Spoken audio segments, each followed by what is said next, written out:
Hello friends, स्वागत है dear आप सभी का हमारे यूट्यूब चैनल टोटल एग्जाम पे। डियर मेरा नाम रंजन कुमार है और डियर मैं लेकर आया हूं आपके लिए English language. Dear before I start the class एक इंफॉर्मेशन शेयर करना चाहूंगा कि डियर अगर अभी तक आपने हमारे कोर्स को ज्वाइन नहीं किया है तो बहुत ही आसान तरीके से आप हमारे कोर्स को ज्वाइन कर सकते हैं। चलिए स्टेप बाय स्टेप मैं आपको बताता हूं कि किस तरीके से आप कोर्स ज्वाइन करेंगे। तो डियर कोर्स ज्वाइन करने के लिए सबसे पहले आपको अपने मोबाइल ऐप में प्ले स्टोर पे जाना है और प्ले स्टोर में जाने के बाद डियर जस्ट आपको सर्च करना है टोटल एग्जाम या टोटल एग्जाम प्लस। आप कोई भी चीज सर्च कर सकते हैं, या तो सिर्फ आप टोटल एग्जाम सर्च करेंगे या प्लस लगाएंगे। ये हमारा डियर लोगो है, ये लोगो आपको दिख जाएगा जैसे ही आप इंस्टॉल करेंगे।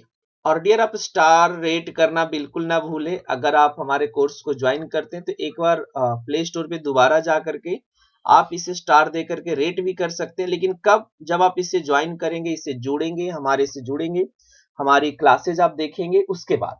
ये फोर्सफुली मैं नहीं कह रहा हूं। तो डियर जवान, अब बात करेंगे हम, जितने मेरे जवान भाई साहब लोग हैं, कि जब हम ये ऐप डाउनलोड कर लेंगे अपने एंड्रॉयड ऐप मोबाइल फोन में, देन डियर आपको साइन अप करने का ऑप्शन आएगा। या तो वो साइन अप के लिए बोलेगा कब, जब आप फर्स्ट टाइम जुड़ रहे हैं। अगर आप पहले हमसे जुड़ चुके हैं तो आपको साइन इन का ऑप्शन आएगा, अपना ईमेल आईडी या मोबाइल नंबर से जैसे भी आपने रजिस्टर किया होगा और पासवर्ड डाल करके आप लॉग इन कर सकते हैं। जैसे डियर ये प्रक्रिया आपकी कंप्लीट होगी, then you will go to dashboard. जैसे आप डायरेक्टेड टू डैशबोर्ड आप चले जाएंगे। डैशबोर्ड पे हमारे कोर्सेज, जो भी अभी हमारे लाइव कोर्सेज है, वो आपको दिखाई देंगे। और वहां से जो भी है कोर्स, उसको अगर आप ज्वाइन करना चाहते हैं तो ज्वाइन नाउ पे आप क्लिक करेंगे और आप हमारे कोर्सेज के डिटेल जान सकेंगे, पेमेंट वगैरह कंप्लीट होगा। डियर जब आप पेमेंट कंप्लीट करेंगे फिर अपने कोर्सेज को देखने के लिए कहां जाना है? फिर जाना है आपको इनरोल्ड कोर्सेज में। जो भी कोर्सेज आपने बाई करी है, ज्वाइन करी है, वहां के बाद आप आ जाएंगे इनरोल में, तो ये सारी कोर्सेज आपको दिखाई देंगी। डियर हमारी तरफ से अभी काफी महत्वपूर्ण 2-3 किताबें भी हम लोगों ने लॉन्च करी थी। जैसे हमने एक मॉडल प्रैक्टिस सेट लॉन्च किया, एक हिंदी की बुक थी, तो डियर और एक प्रोफेशनल नॉलेज की भी बुक है। तो डियर आप अगर उन सारी चीजों को बाई करना चाहते, उन बुक्स को बाई करना चाहते, तो नीचे दिए हेल्पलाइन नंबर पे आप कॉल करके एक बार इंफॉर्मेशन ले सकते हैं। तो चलिए डियर आज की क्लास हम स्टार्ट करते हैं। और जैसा मैंने बताया था स्टार्टिंग में कि हमने आर्टिकल कंप्लीट करा। अभी जो भी इंपॉर्टेंट चैप्टर्स हैं डियर मैं वो सब पढ़ाऊंगा बिफोर योर एग्जाम, इस बात का ध्यान रखेंगे, कोशिश मेरी यही रहेगी। तो डियर आज हम देखेंगे टाइम एंड टेंस। देखिए किसी भी इंग्लिश प्रिपरेशन में अगर हम जाते हैं तो ये दो चीज जो ऐसी है, टाइम एंड टेंस, हर जगह आपको मिलता है। इवन आप एकेडमिक स्टूडेंट्स जब रहे तब पढ़े, जब आपने जॉब हासिल की उसके पहले पढ़े। तो टाइम एंड टेंस काफी इंपॉर्टेंट सेक्शन भी है और आपके एग्जाम पॉइंट ऑफ व्यू से भी इंपॉर्टेंट ये हो जाता है। तो देर इस चीज को आप ध्यान रखेंगे और इसको हम दो तरीके से पढ़ेंगे। आई होप कि हमारे साथ जो टेंस आप पढ़ेंगे बिल्कुल आपको अभी तक का अलग एक्सपीरियंस देगा। तो डियर इसको हम दो तरीके से पढ़ेंगे। पहला तरीका हमारा होगा identification of tense. Identification of tense, तो पहले तो हम आइडेंटिफाई करना सीखेंगे, देन हम सीखेंगे concepts of tense. Concepts of tense, तो हम दो तरीके से सीखने की कोशिश करेंगे। पहले आइडेंटिफिकेशन, तो आज की क्लास में मैं ये जरूर चाहूंगा कि आइडेंटिफिकेशन मैं आपको पूरा बता सकूं और बिल्कुल बेसिक कॉन्सेप्ट्स, जो भी बेसिक्स हैं वो सारी चीजें मैं आपको डील करूंगा। If you are learning for the first time, and I think कि कोई ऐसे नहीं होंगे जो पहली बार टेंस सीख रहे होंगे। इन योर लाइफ आपने कभी ना कभी टेंस को अच्छे से जरूर सीखा होगा, अच्छे से पढ़ा होगा। तो डियर अभी मैं स्टार्ट कर रहा हूं। सबसे पहले टाइम एंड टेंस में थोड़ा सा डिफरेंस पता चल जाए। देखिए टाइम और टेंस, अगर हम बात कर रहे हैं टाइम की, एक सेकेंड, अगर डियर हम बात कर रहे हैं टाइम की, this is a general fact, this is a general fact, ये हमारा एक जनरल फैक्ट है डियर, ठीक है। It is universal concept, you can say it is an universal concept, sorry, it is a universal concept. ये आपका universal concept है। Clear? तो टाइम के लिए अगर कोई टाइम पूछे कि व्हाट इज टाइम, तो टाइम एक यूनिवर्सल कॉन्सेप्ट है जिसको हम लोग 3 भाग में डिराइव करते हैं। अगर हम बात कर रहे हैं टाइम की, तो टाइम को हम 3 भागों में डिराइव करते हैं। पहला हमारा होता है पास्ट टाइम, फिर आते हैं हम प्रेजेंट टाइम, और फिर आ जाते हैं हम फ्यूचर टाइम। तो देखिए टाइम तो हमारे पास 3 है, पास्ट, प्रेजेंट, फ्यूचर। अब बात करेंगे हम टेंस की। टेंस क्या होता है?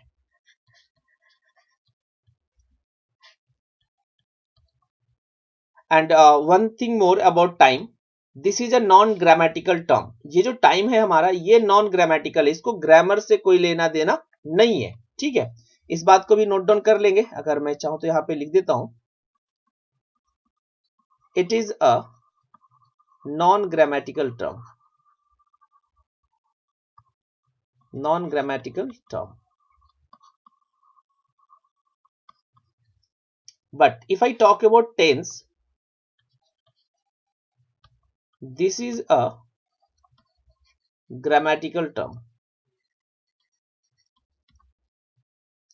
This is a grammatical term. ये एक हमारा grammatical term है. It shows the form of verb, the form of a verb according to time context. According to time context. Time का जैसा मीनिंग होगा, टाइम का जैसा कॉन्टेक्स्ट होगा, उसी अकॉर्डिंग ये वर्ब के फॉर्म को बताता है। तो मिला जुला करके अगर इन शॉर्ट में बताने की कोशिश करूं, दे हैव डिफरेंसेस, दोनों के बीच में डिफरेंस है। ठीक है, टाइम अलग चीज है, टेंस अलग चीज है। टाइम हमें बताता है कि एक जनरल फैक्ट है, जनरल कॉन्सेप्ट है, और ये नॉन ग्रामेटिकल टर्म है। और टाइम आप एक दूसरे शब्दों में और भी बोल सकते हैं कि टाइम जो है वो वर्ब फॉर्म के मीनिंग को बताता है। अगर हम जैसे टाइम इंक्लूड करेंगे तो वर्ब फॉर्म का मीनिंग क्या होगा, ये हमें टाइम ही डिसाइड करवाता है। हम जिस तरीके का टाइम लगाएंगे उसी तरीके का टेंस का हमें यूज करना होगा। इट मींस वर्ब के फॉर्म का यूज करना होगा। वन थिंग मोर, बहुत लोग ये समझ लेते हैं कि टाइम इज कॉल्ड टेंस। ये बिल्कुल गलत और रॉन्ग कॉन्सेप्ट है। इसको बिल्कुल भी ध्यान में ना रखें कि टाइम इज कॉल्ड टेंस, कि टाइम और टेंस बिल्कुल एक ही कॉन्सेप्ट है। नहीं जी, दोनों अलग अलग टर्म है। अब देखिए यहां से मैं बात करूं कि जैसे हमने देखा कि टाइम के 3 पार्ट होते हैं, क्या टेंस के भी 3 पार्ट होते हैं? अभी तक आपने यही सीखा होगा कि 3 काइंड्स या 3 टाइप्स, जो भी आप बोलना चाहे तो इसको बोल सकते हैं। जरा देख लिया जाए। ऐसा अभी मैंने बताया आपको कि वर्ब के फॉर्म को ही समय के अनुसार पुट करना टेंस कहलाता है। जिस तरह का समय उस तरह के वर्ब का फॉर्म।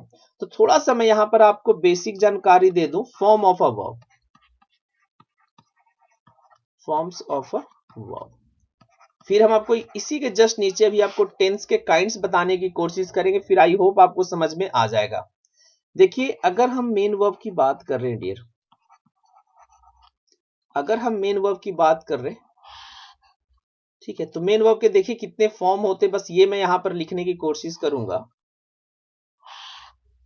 एक सेकेंड, एक्चुअली यहाँ पे ड्रॉ बहुत मुश्किल से होता है सीधी लाइन। चलिए, तो देखिए हम अगर मेन वर्ब की बात कर रहे हैं तो एक को हम कहते हैं MV1, मतलब मेन वर्ब 1। शॉर्ट में हमने दिया बेस फॉर्म, इसको हम कहते हैं MV1 को आप बोल सकते हैं बेस फॉर्म। ठीक है, सेकेंड फॉर्म हमारा होता है MV2। ठीक है, इसको हम पास्ट फॉर्म भी बोलते हैं, या इसको पास्ट टेंस बोल सकते हैं। ठीक है, और बेस फॉर्म को हम प्रेजेंट टेंस बोलते हैं। ये बात भी ध्यान रखना है, प्रेजेंट टेंस बोलते हैं। तो यहां से एक बात को और गौर करते चलेंगे कि हमने सबके फॉर्म के नीचे टाइम सॉरी नाम भी लिख दिया टेंस का। नेक्स्ट आते हैं, नेक्स्ट हमारा होता है MV3। इसको हमने नाम दिया है, इसे हम कहते हैं पास्ट पार्टिसिपल, इसे हम कहते हैं पास्ट पार्टिसिपल। नेक्स्ट आते हैं डियर, एक होता है ING form.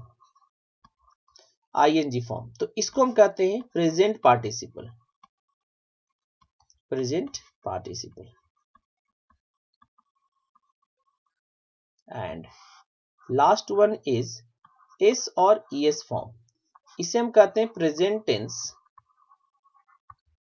Present tense singular form. ये आपका सिंगुलर फॉर्म होता है। और बात करें ये बेस फॉर्म की, तो जो बेस फॉर्म आपका होता है ये होता है प्लूरल फॉर्म। अब इतना लिखने के बाद जस्ट मैं एक बात आप लोगों से जानना चाहूंगा, these are the verb forms we generally read in the tense.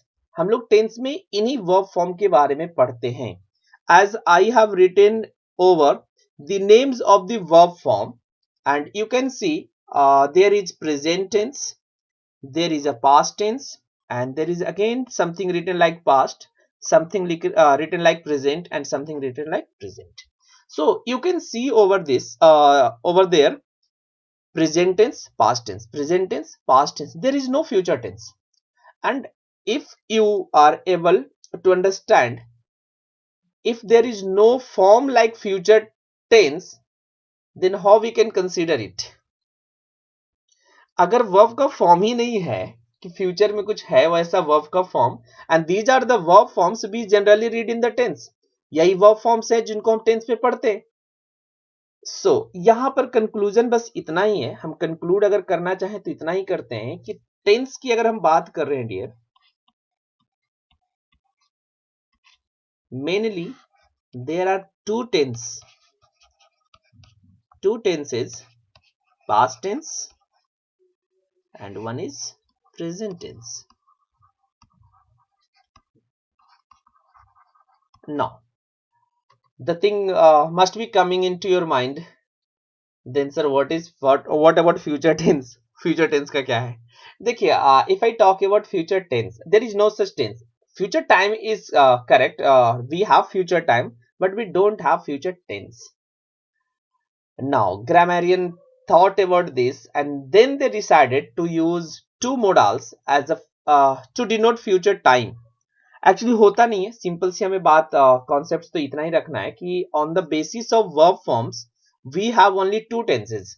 Verb form के अकॉर्डिंग हमारे पास टेंस के तो दो ही है, लेकिन एक जो हमारा फ्यूचर बनता है ना, एक्चुअली ये है क्या ना, इसको हमने लेट कर लिया, मान लिया है, सुविधा होता है फ्यूचर टेंस। ठीक है, बस सुविधाजनक बनाने के लिए ही फ्यूचर टेंस को इंग्लिश लैंग्वेज में इंक्लूड किया गया है। Otherwise we have present tense and we have past tense. Present tense हमारे पास है और पास्ट टेंस हमारे पास है। तो आई होप कि टेंस का ये थोड़ा सा एक्चुअली ये चीजें हम एडवांस लेवल पे थोड़ा और ज्यादा डिटेल और ज्यादा क्लियर करते हैं, but exam point of view से आपके लिए इतना काफी है। ठीक है, मैं कोई चीजें ऐसा नहीं कि मैं मिस कर रहा हूँ या छोड़ रहा हूँ, मैं डिटेल एक्सप्लेनेशन पे नहीं जा रहा हूँ कि वो आपको रिक्वायर्ड नहीं है। अभी आपको एग्जाम देना है तो आप एग्जाम पॉइंट ऑफ व्यू से मैं आपको पढ़ा रहा हूँ एंड आई एम बिल्कुल ओपन हूं मैं। ठीक है, इसलिए मैं जो भी चीजें होता मैं बताता चलता हूँ।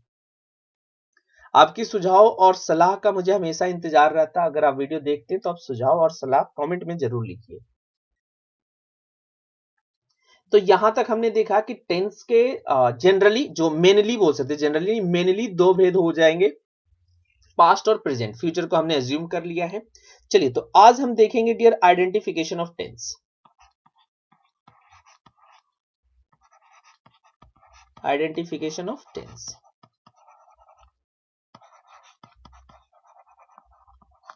देखिए, आइडेंटिफिकेशन ऑफ टेंस में हम आपको जो बताएंगे ना, you must be learning for the first time. आप जरूर उसको पहली बार सीख रहे होंगे और कमेंट में हमें जरूर बताइए सारी चीजें। बहुत मैं एक्सपेक्ट करता हूं अपने स्टूडेंट से, तो और आप तो हमारे वीर जवान हैं, तो मैं जरूर चाहूंगा कि एक बार आप लोग कमेंट करके मेरी हौसला अफजाई जरूर करें। ठीक है, चलिए, तो आइडेंटिफिकेशन ऑफ टेंस में हमें क्या जानना है? पहले सबसे पहले हमें यह जानना है कि जब हम टेंस पढ़ते हैं तो हम उसको आइडेंटिफाई कैसे करेंगे। तो मैं भी लंबे चौड़े स्ट्रक्चर आपको सिखाने वाला नहीं हूं, रटाने वाला नहीं हूं। मैं आपको बिल्कुल कॉन्सेप्ट्स देने वाला हूं जिसके बेसिस पे आप अपने आप टेंसेज के स्ट्रक्चर बना पाएंगे। ठीक है, चलिए अभी हम बात करेंगे डियर जो हम हेल्पिंग वर्ब इस्तेमाल करते हैं टेंसेज को बनाने में। आ जाइए जरा उस पर थोड़ा सा देख ले। एक्चुअली हम इसे कहते हैं primary auxiliary verb. Primary auxiliary verb, auxiliary verb. देखिए अगर हमें प्राइमरी ऑक्सिलरी वर्ब हो और पता हो और हम आसानी से आई थिंक की डिटरमाइन कर लेंगे। ठीक है, चलिए देखिए एक वर्ब हमारा होता है बी। क्या होता है? बी। जब भी हम बी का इस्तेमाल करते हैं तो जो ये बी होता है ना, बी के साथ हम वर्ब की जो मेन वर्ब होता है उसका आईएनजी फॉर्म यूज करते हैं और ये हमें कॉन्टिन्यूअस टेंस बनाने में मदद करता है।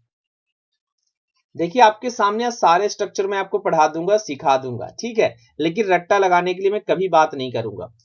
हम जो लिखेंगे ना उस चीज को आप समझिए जरा, ठीक है। कॉन्टिन्यूअस टेंस बनाने में मदद करता है। अब आगे आते हैं नेक्स्ट हमारा डियर डू वर्ब। तो याद रखेंगे डू वर्ब, अभी हम डिटेल भी दिख देंगे आपके लिए डू क्या होता है। डू के साथ हम वर्ब की बेस फॉर्म लिखते हैं और ये आपको बनाता है इंडेफिनिट फॉर्म।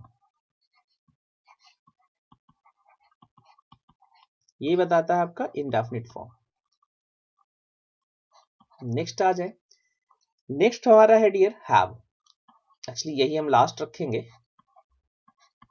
हैव प्लस ये अपने साथ लेता है वर्ब की थर्ड फॉर्म और ये हमें बना कर देता है परफेक्ट फॉर्म। परफेक्ट फॉर्म, ठीक है।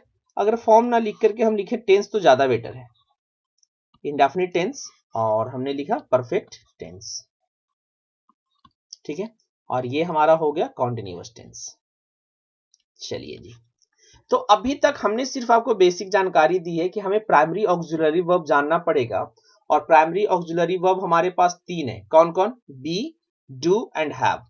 तो पहले हम बी को एक्सप्लेन कर दें कि what does be mean, be का क्या मतलब है। तो डियर अगर हम बात करें वर्ब बी की तो इसका जो पूरा नाम होता है ना इसे हम ऐसे भी बोलते हैं वर्ब टू बी, ठीक है।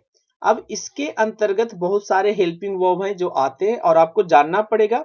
बस ये चीजें थोड़ा सा आप कॉन्सेप्ट्स में रखेंगे, अपने मन में रखेंगे, थोड़ा सा इसको समझेंगे कि बी का मतलब होता है if somebody is talking about be verb it means he is talking about am, is, are, was, were। Even be अपने आप को भी इंक्लूड करता है हेल्पिंग वर्ब के रूप में। तो if somebody is telling you now we are talking about be verb or verb to be, it means he must be talking about am, is, are, was, were and be। Clear? Again we have some more thing like if I talk about form of be, अभी हमने तो सिर्फ इतना देखा है कि ये सारे वी वर्ब होते हैं लेकिन इनके भी फॉर्म होते हैं। जैसे अगर मैं बात करूं MB1, एक second let me change the colour, MB1, MB2, MB3, फिर ING वर्ब फॉर्म होता है और एस और ES फॉर्म होता है, ठीक है। देखिए एस और ES को हम ऐसा कर सकते हैं कि इसी के साथ लिख देते हैं, ठीक है, एस और ES फॉर्म। हमेशा याद रखेंगे जिस वर्ब में एस और ES लगा रहेगा डियर ये आपका सिंगुलर फॉर्म होगा। एस फॉर सिंगुलर आप इस तरीके से याद रख सकते हैं कि अगर वैसा वर्ब जिसमें एस लगा है वो सारे के सारे सिंगुलर हैं। तो देखिए ऊपर में भी हम बता देते हैं आपको, इज एस लगा है, वाज एस लगा है, ये दोनों वर्ब आपके सिंगुलर फॉर्म है, ठीक है। छोटी सी ट्रिक है आप याद रख सकते हैं, एस फॉर सिंगुलर। अब देखिए हम बी वर्ब के ना डिटेल फॉर्म जानने की कोशिश कर रहे हैं। देखिए बी की अगर हम MB1 की बात कर रहे हैं तो MB1 में इसके अंतर्गत जो आते हैं वर्ब डियर वो होते हैं आपके am, is, are, am, is, are, ठीक है। हम बात करेंगे V2 की तो V2 इसका होता है डियर was और were। ये मैं आपको इसलिए बता रहा हूं कि अभी मैं आपको स्ट्रक्चर समझाऊंगा, ठीक है, कि स्ट्रक्चर्स बनता कैसे, फ्रेम कैसे होता है। MB3 बात करें डियर तो अगर बी वर्ब के हम MB3 की बात कर रहे हैं याद रखेंगे ये सारे के सारे फॉर्म हम इसी के सीख रहे हैं। बी का V3 फॉर्म होता है बीन, ठीक है, और बी का V3 फॉर्म होता है बीइंग। तो आई होप कि बी के बारे में अभी हमने जानकारी ली। अभी हम प्राइमरी ऑक्सिलरी वर्ब की हेल्प से सारे टेंस के स्ट्रक्चर्स जो हमारे पास 12 है, हम फ्यूचर भी इंक्लूड करेंगे, 12 स्ट्रक्चर्स आपको बनाना सिखाएंगे, रटाएंगे नहीं, इस बात को ध्यान रखना। हम आपको क्या करने वाले डियर, सिखाएंगे।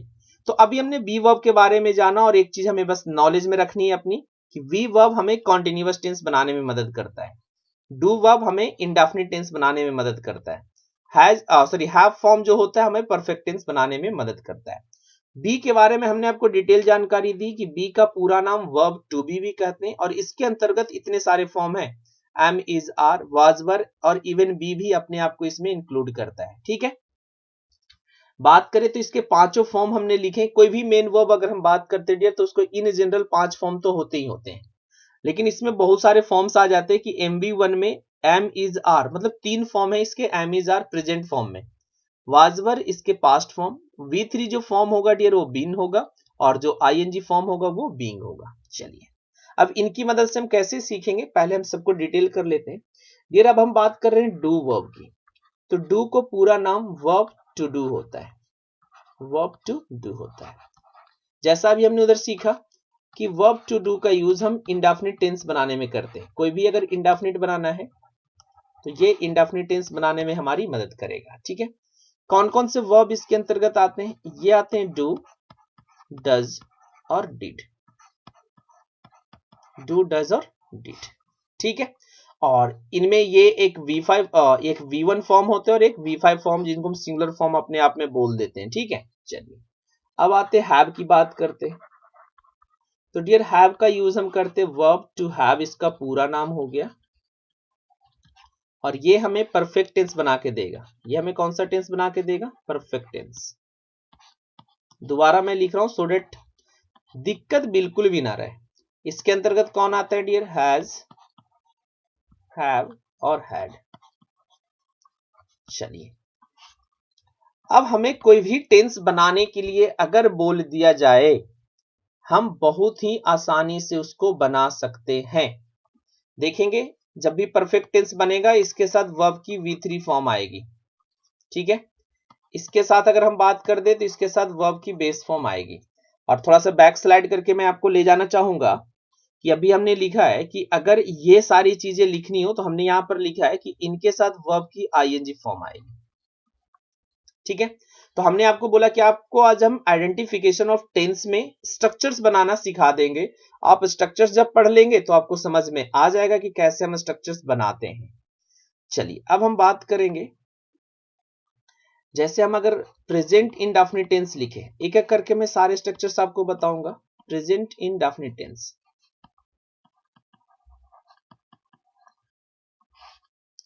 प्रेजेंट इंडेफिनिट टेंस, तो डियर इसके हम स्ट्रक्चर्स अगर बनाएंगे तो सबसे पहले हमें स्ट्रक्चर बनाने के लिए सब्जेक्ट की जरूरत होती है। ठीक है, अब इंडेफिनिट टेंस बनाने में हमें क्या जरूरत होता है, डू और डज की। ठीक है, डू और डज। अब यहां पर हमें समझना है कि प्रेजेंट इंडेफिनिट, चूंकि ये जो डिड है ना ये V2 फॉर्म है, ये पास्ट हो गया, और ये दोनों प्रेजेंट फॉर्म है जो कि V1 और V5 के फॉर्म में या सिंगुलर फॉर्म के रूप में यूज होते हैं। जैसे हम डज लगाते हैं ना, अभी हमने आपको बताया कि जो भी वर्ब में एस लगा रहेगा वो सिंगुलर फॉर्म होगा। तो यहां से समझिए कि हमें सब्जेक्ट चाहिए, और यहां पर वर्ब की बेस फॉर्म चाहिए, और वर्ब की सिंगुलर फॉर्म चाहिए, मतलब V1 प्लस एस और ES फॉर्म चाहिए। ठीक है, फिर उसके बाद ऑब्जेक्ट चाहिए। ये हमारा बन गया प्रेजेंट सिंपल का स्ट्रक्चर। अब बात करेंगे डियर, हम आपको यहां पर पूरे डिटेल बताने वाले, आधे अधूरे नहीं छोड़ेंगे। ये पॉजिटिव सेंटेंस होता है, लेकिन इसी को अगर नेगेटिव बनाने के लिए कह दिया जाए, what you need to do, हमें नेगेटिव में हमेशा याद रखना है कि नॉट का इस्तेमाल करना है टेंस के नेगेटिव बनाने में। लेकिन एक बात आपको मन में और याद रखना है कि ये बिना हेल्पिंग वर्ब के इस्तेमाल नहीं हो सकते हैं। ठीक है, कभी भी अगर हम नॉट का इस्तेमाल कर रहे हैं तो we can not is not without a helping verb. Not का इस्तेमाल हम बिना हेल्पिंग वर्ब के नहीं कर सकते। अब हम यहां पर देख पा रहे हैं कि यहां पर V1 या V1 प्लस एस और ES फॉर्म है जो कि मेन वर्ब है। अब इसमें कोई हेल्पिंग वर्ब नहीं है, तब हमारी अब हेल्प करेगा यहां पर वर्ब टू डू। ये दोनों का दोनों आपको इंडेफिनिट टेंस बनाने में हेल्प करेगा। तो हम लगा दीजिए डू और डज, प्लस नॉट आ जाएगा। अब एक चीज ऊपर से आप देख रहे होंगे कि इनके साथ वर्ब की बेस फॉर्म ही आएगा। तो यहां पर देखिए दो फॉर्म थे, V1 और एक एस और ईएस वाली, मतलब सिंगुलर फॉर्म थे। तो देखिए यहां पर आ गया आपका V1 और एस और ईएस वाली फॉर्म। अब आगे सिर्फ हमें V1 को कैरी करना है, तो यहां पर सिर्फ हम लिखेंगे MB1 प्लस ऑब्जेक्ट। ये हमारा नेगेटिव स्ट्रक्चर बनके तैयार हो गया। तो डियर इसी तरीके से हम इंटेरोगेटिव वगैरह भी सीखेंगे, लेकिन जब हम सेंटेंसेस जब बनाएंगे ना, तो वहां पे मैं आपको ये चीजें बनाना सिखा दूंगा। अब बात करेंगे डियर प्रेजेंट कॉन्टिन्यूअस की।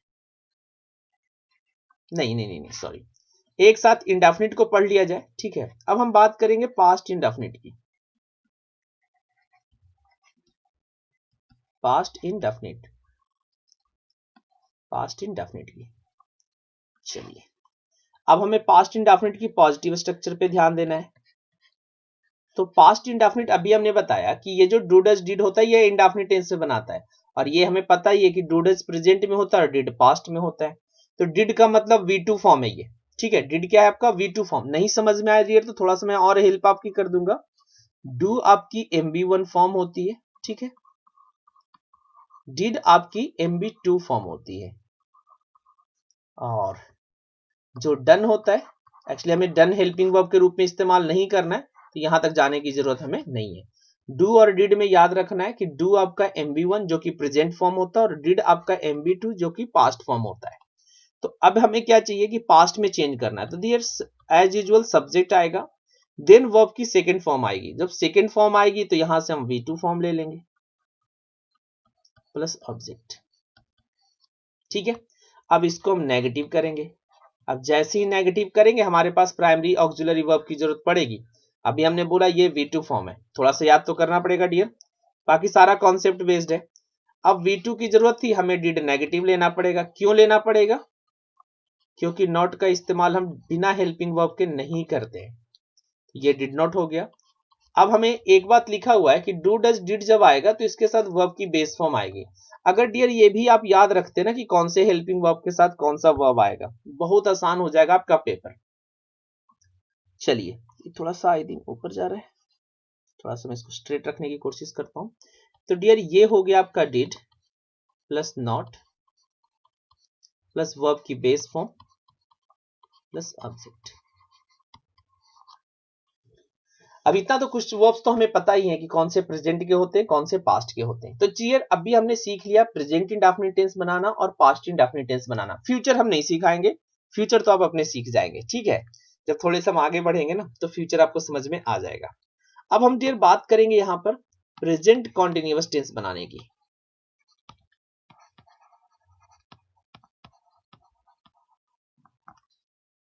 अब आई होप प्रेजेंट कॉन्टिन्यूअस हमें पता है कि कॉन्टिन्यूअस टेंस बनाने के लिए बी प्लस आईएनजी फॉर्म चाहिए हमें। तो वी में अभी हमने देखा कि बी का जो फॉर्म होता है वो होता है एम इज आर, ठीक है। ये होता है प्रेजेंट में, और इसके जो पास्ट वाले फॉर्म होते हैं वो होते हैं वाज वर। ये मैं दोबारा इसलिए लिख रहा हूं सो डेट आप अपने आप को ना फ्री महसूस करें, जो हम यहीं पर डेराइव करेंगे स्ट्रक्चर को। तो चलिए प्रेजेंट कॉन्टिन्यूअस के लिए शुरू करते हैं। तो हम सबसे पहले लिखेंगे सब्जेक्ट, अब इसके बाद आएगा हेल्पिंग वर्ब। तो बी हेल्पिंग वर्ब चाहिए, क्योंकि जहां भी कॉन्टिन्यूअस आएगा दिमाग में आपको ये रखना है कि कॉन्टिन्यूअस के लिए हमें बी वर्ब का इस्तेमाल करना है। प्रेजेंट में एम इज आर, पास्ट में वाज वर, तो एम इज आर लगा दीजिए प्लस वर्ब की आईएनजी फॉर्म हो जाएगी और प्लस ऑब्जेक्ट हो जाएगा। देखिए जब हम इंडेफिनिट टेंस बना रहे थे ना तो हमें नेगेटिव के लिए टेंशन लेना पड़ रहा था। रीजन कि वहां पर पॉजिटिव में कोई हेल्पिंग वर्ब नहीं था, लेकिन यहां पर देखिए पॉजिटिव में हेल्पिंग वर्ब है। तो कभी भी हमें याद रखना है कि अगर नॉट लगाना है, ठीक है, तो हमेशा याद रखिए कि हेल्पिंग वर्ब जहां भी आए उसके बगल में आप नॉट लगा दीजिए, मतलब हेल्पिंग वर्ब के साथ। तो अगर इसको हम नेगेटिव बनाने की कोशिश करेंगे डियर, तो कैसे बन जाएगा ये आपका subject plus am is are हम लेंगे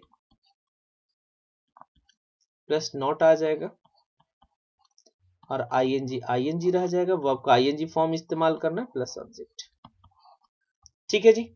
चलिए अब आते हैं dear past continuous tense derive करने की कोशिश करते हैं। Past continuous tense, I hope आज के बाद आप स्ट्रक्चर्स का रट्टा नहीं लगाएंगे। चलिए तो इसकी पॉजिटिव की बात कर ली जाए तो पहले तो एज यूजुअल सब्जेक्ट आएगा। अब हमें बी वर्ब लगाना है, लेकिन बी वर्ब कौन सा लगाना है? प्रेजेंट में एम इज आर होता है, पास्ट में क्या होता है? वाज वर। आप लगाइए वाज वर। अब इसके बाद हम देख रहे हैं कि जब हम कॉन्टिन्यूअस बनाते हैं तो बी प्लस आईएनजी चाहिए, मतलब आईएनजी हमारी पहचान है कॉन्टिन्यूअस टेंस की, अगर आईएनजी आ रहा है तभी होगा, प्लस ऑब्जेक्ट। ओके, आईएनजी का मतलब V1 में आईएनजी जोड़ते हैं, इस बात को आप ध्यान रखेंगे, ठीक है। चलिए अब इसकी नेगेटिव के लिए आई होप कोई दिक्कत नहीं आपको सहना पड़ेगा। Subject was were plus not, एक second, was were plus not plus verb की आईएनजी फॉर्म प्लस ऑब्जेक्ट। तो अब हमने 4 स्ट्रक्चर्स बनाना सीखा और ये आपको याद बिल्कुल भी नहीं करना है, सिंपल आपको प्राइमरी ऑक्सिलरी याद रखना है। In case if you have any doubt तो आप कमेंट करके हमसे जरूर जानने की कोशिश करें। अब आइए आगे डियर चलते हैं। अब हम परफेक्ट टेंस बनाना सीखेंगे। तो जरा परफेक्ट टेंस पे देख लिया जाए तो पहले हम बात करेंगे प्रेजेंट परफेक्ट टेंस की।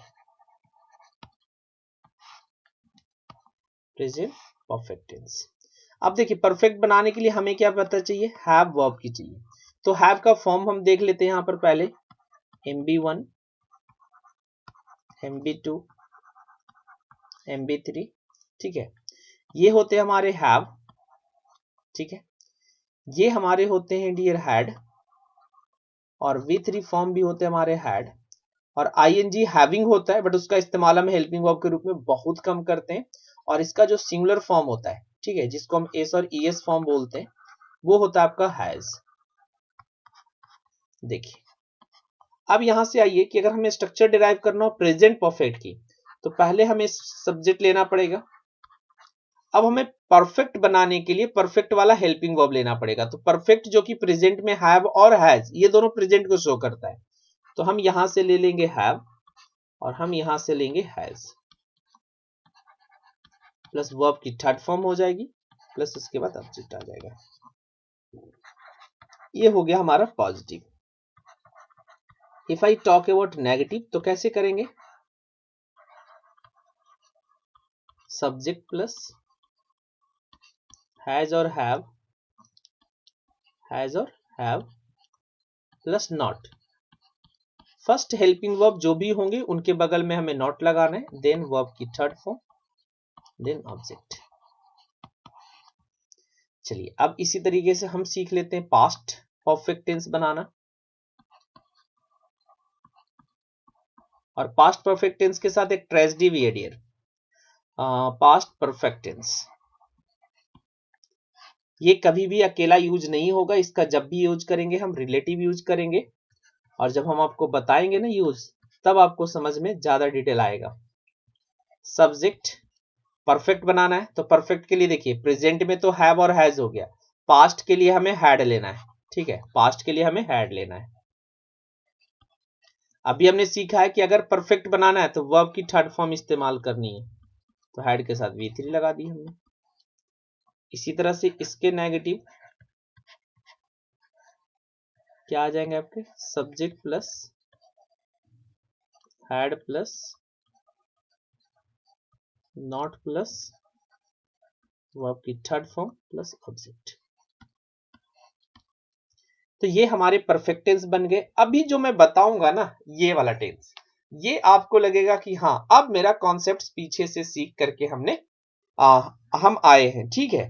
जरा देखिए पहले हम डिराइव करेंगे dear present perfect continuous, present perfect continuous. अब जरा इसको डिराइव करने के लिए अभी हमें कहीं भी याद कुछ करना नहीं था, ठीक है। अभी एक बार आप कॉन्सेप्ट से एक नहीं तो 2 बार आप जरूर देखिए वीडियोस को, समझ में आ जाएगा बिल्कुल कॉन्सेप्ट्स। कि पहले हम बात करेंगे इसके पॉजिटिव स्ट्रक्चर बनाने की। देखिए प्रेजेंट की बात की जा रही है, प्रेजेंट परफेक्ट की बात की जा रही है, तो पहले हम सब्जेक्ट लिख दें। अब बताइए कि प्रेजेंट परफेक्ट बनाने के लिए आप क्या करेंगे? परफेक्ट वाला फॉर्म लेंगे। परफेक्ट में फॉर्म क्या है आपका? परफेक्ट वाला, सॉरी प्रेजेंट में परफेक्ट वाला फॉर्म क्या होता है? हैव और हैज। अब देखिए बोल रहा है कि भाई इसके बाद ना कॉन्टिन्यूअस भी चाहिए इसमें। अब कॉन्टिन्यूअस के लिए हम क्या करते हैं? बी वर्ब का इस्तेमाल करते हैं। ठीक है, अभी हमने आपको बताया वी वर्ब का इस्तेमाल करते कॉन्टिन्यूअस बनाने के लिए। लेकिन अभी हमने देखा है कि हैज हैव के बाद वर्ब की थर्ड फॉर्म चाहिए। हैज हैव के बगल में कौन चाहिए हमें? वर्ब की थर्ड फॉर्म। तो बी के कितने फॉर्म होते हैं? बी के प्रेजेंट में फॉर्म होते हैं एम इज आर, पास्ट में फॉर्म होते हैं वाज वर, ये पास्ट होते हैं, मतलब ये V1 फॉर्म हो गया, ये V2 फॉर्म हो गया, V3 फॉर्म इसका होता है बीन, ING फॉर्म होता है इसका बीइंग। अब हमें बताइए कि हमें परफेक्ट तक तो हम आ गए हैज हैव, अब हमें कंटिन्यूअस भी इसे बनाना है। तो कंटिन्यूअस के लिए क्या करेंगे? बी का कोई हेल्पिंग वर्ब लेंगे, लेकिन इस ध्यान से लेना है कि यहां पर वो V3 भी हो जाए। अब देखिए जरा, हैज हैव के साथ चूंकि हमको V3 चाहिए तो हमें बी का ऐसा फॉर्म लेना हो जो कि V3 हो। तो B3 इसका क्या होता है? बीन। देखिए मैं आपको ना कॉन्सेप्ट्स बता रहा हूं, जो स्ट्रक्चर्स आपने शायद अभी तक अपने लाइफ में जॉब लगने के बाद बहुत कम लोग पढ़ रहे होंगे, बट कभी भी पढ़ा हो तो आपको अपने आप पे अचरज जरूर होगा कि जिस चीज को हमने रट्टा लगाया एक्चुअली उसका कुछ ना कुछ बेस होता है, कुछ ना कुछ कॉन्सेप्ट्स होता है। अब हमने V3 लगा दिए, सॉरी बिन लगा दी, लेकिन बिन लगाने से भी अभी ये कॉन्टिन्यूअस नहीं बना है। क्यों? क्योंकि अभी हमने सीखा है कि बी के साथ हम वर्ब की ING फॉर्म लगाते हैं तब ये कॉन्टिन्यूअस बनेगा। तो मतलब बिन के साथ हमें क्या लिखना पड़ेगा? अब ING लिखना पड़ेगा। अब लिख दीजिए बिन के साथ, चूंकि अभी हमने सीखा है कि बी वर्ब के बाद ING आता है, तो भाई इसके बाद अगर हम ING फॉर्म लिख देंगे तो हमारा सेंटेंस गलत नहीं होगा। प्लस ऑब्जेक्ट और प्लस चाहो तो आप सिंस 4 प्लस टाइम लिख सकते हो, लेकिन ये ज्यादा मैंडेटरी नहीं है। सो अभी हम इसको यहीं तक रहने देंगे। ठीक है, वो हम सीखेंगे बाद में कि टाइम हम क्यों लगाते हैं। तो आई होप कि ये वाला जब स्ट्रक्चर्स मैंने बनाया तो आप जरूर सरप्राइज्ड हुए होंगे कि हाँ सर कुछ ना कुछ तो रीजन होता है कि ऐसे लिखा जाता है, लेकिन अभी तक शायद आपने इसका रट्टा लगाया है। अब देखिए इसको हम नेगेटिव बनाएंगे। एक्चुअली इसमें दो हेल्पिंग वर्ब है, मेन वर्ब हमारा यहाँ पर है ING फॉर्म, लेकिन ये दोनों के दोनों हेल्पिंग वर्ब हैं। तो हमने अभी बताया था आपको कि नॉट जो वर्ब जो एडवर्ब है वो पहले हेल्पिंग वर्ब के बाद आएगा। तो हम इसको नेगेटिव बनाने के लिए क्या करेंगे? सब्जेक्ट प्लस हैज और हैव प्लस नॉट यहीं पर आ जाएगा, plus verb sorry been plus verb की ING फॉर्म प्लस ऑब्जेक्ट। अब देखिए अब इसको भी समझिएगा। अब हम past continuous sorry past perfect continuous भी लिखने जा रहे हैं।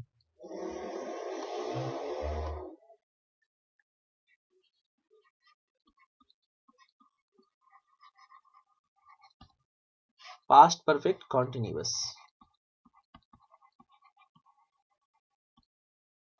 ठीक है। चलिए पास्ट परफेक्ट कॉन्टिन्यूअस, अब इसके साथ भी कहानी शुरू होती है। पहले हमें परफेक्ट टेंस जनरेट करना होगा। पहले हम पॉजिटिव सेंटेंस देख ले। सब्जेक्ट प्लस परफेक्ट और वो भी पास्ट का। तो अभी हमने देखा कि हैव वर्ब होता है जो परफेक्ट बनाता है, और पास्ट में जब हम हैव को लिखेंगे तो दैट विल बिकम हैड। ठीक है, लेकिन अब हमें कॉन्टिन्यूअस चाहिए तो हैड के साथ V3। अब भी हमने देखा है कि कॉन्टिन्यूअस बनाने के लिए हमें क्या लगाना पड़ेगा? बिन प्लस वर्ब की ING फॉर्म आ जाएगी प्लस ऑब्जेक्ट हो जाएगा। बताइए, इसके साथ भी सिंस और फॉर मैंडेटरी नहीं है कि हर वक्त आएगा आपका। फिर इसी को हम नेगेटिव कर देंगे तो सब्जेक्ट हो जाएगा। क्योंकि यहाँ पर हैड अकेला बेचारा है तो हैड के साथ नॉट आ जाएगा। काफी रात को मैं वीडियो शूट करता हूँ, फिर भी लोग रात को दिल्ली में घूमते जरूर है, मतलब बंद नहीं होता सिटी। चलिए, तो डियर ये था हमारा identification of tense. It means हमने आपको formation of tense plus identification of tense दोनों बताया कि हम आइडेंटिफाई कैसे करेंगे, फॉर्म कैसे करेंगे।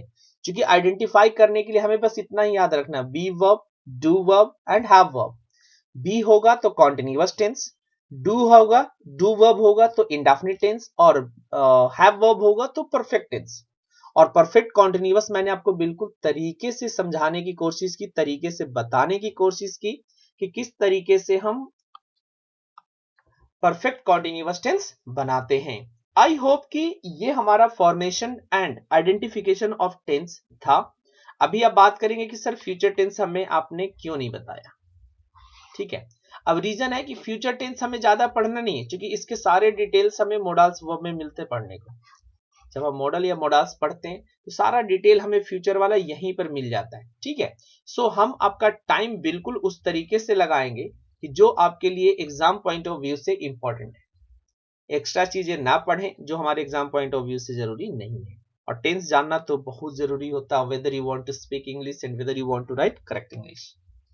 आई होप डियर स्टूडेंट्स आप सभी को समझ में आया होगा कि टेंस को हम आइडेंटिफाई कैसे करेंगे। अगेन मैं लास्ट में रिव्यू दे देता हूं, सिंपल सा रिव्यू बोल रहा हूं, रिवाइज करा देता हूं कि V प्लस ING ये हमें कॉन्टिन्यूअस टेंस देगा। डू प्लस V1 फॉर्म अगर हमें कहीं दिख जाए या सिर्फ वर्ब की बेस फॉर्म दिख जाए तो ये हमें इंडेफिनिट टेंस बनाने में मदद करेगा।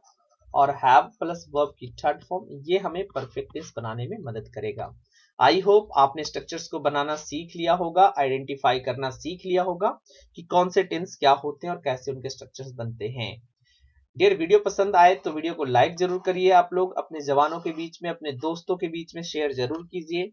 और अगर अभी तक आपने कोर्स को ज्वाइन नहीं किया है तो प्लीज मैं सभी से रिक्वेस्ट करूंगा कि एक बार कोर्स को जाकर के देखिए, कॉल करके आप जानिए उस कोर्स के बारे में कि कोर्स में हमें क्या क्या मिलेगा, और देन आप डिसाइड कर सकते हैं। और ज्यादा जानकारी के लिए आप कॉल कर लीजिएगा या प्ले स्टोर पे जाके ऐप भी डाउनलोड कर सकते हैं, वहां से भी आपको इंफॉर्मेशन मिल जाएगी। चलिए डियर, धन्यवाद सभी का वीर जवानों, और मिलेंगे हम नेक्स्ट क्लास में जल्दी आगे। तब तक जाते जाते जय हिंद, जय भारत।